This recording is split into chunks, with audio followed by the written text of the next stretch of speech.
കായംകുളം പെരിങ്ങാല കിഴക്ക് ശ്രീനാരായണ ഗുരുദേവ ഓഡിറ്റോറിയത്തിൽ ഡ്രാഗൺ വേ karate class ആരംഭിച്ചു. ഹരിപ്പാട് വെച്ച് നടന്ന റവന്യൂ ജില്ലാ ചാമ്പ്യൻഷിപ്പിൽ 10 സ്വർണ്ണ മെഡൽ ഡ്രാഗൺ വേ നേടിയിരുന്നു.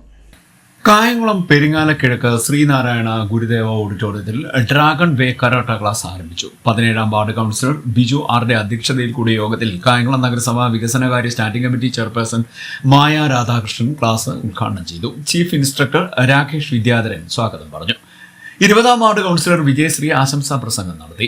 ഈ ആഴ്ച ഹരിപ്പാട് നടന്ന റവന്യൂ ജില്ലാ ചാമ്പ്യൻഷിപ്പിൽ 10 സ്വർണ്ണ മെഡൽ ഡ്രാഗൺ വേ നേടിയിരുന്നു. ദേശീയ സംസ്ഥാന തലങ്ങളിൽ 100ഓളം മെഡലുകൾ ഇതിനോടകം ഡ്രാഗൺ വേക്ക് ലഭിച്ചിട്ടുണ്ട്. വ്യായാമം ദിനചര്യയാക്കുവാനും ലഹരിയുടെ ഉപയോഗത്തിൽ നിന്ന് മാറി നിൽക്കുവാനും ഒരു കരാട്ടെ സ്പോർട്സ് താരം ആകുന്നതോടുകൂടി സാധിക്കുമെന്ന് രാകേഷ് വിദ്യാധരൻ സ്വാഗത പ്രസംഗത്തിൽ പറഞ്ഞു.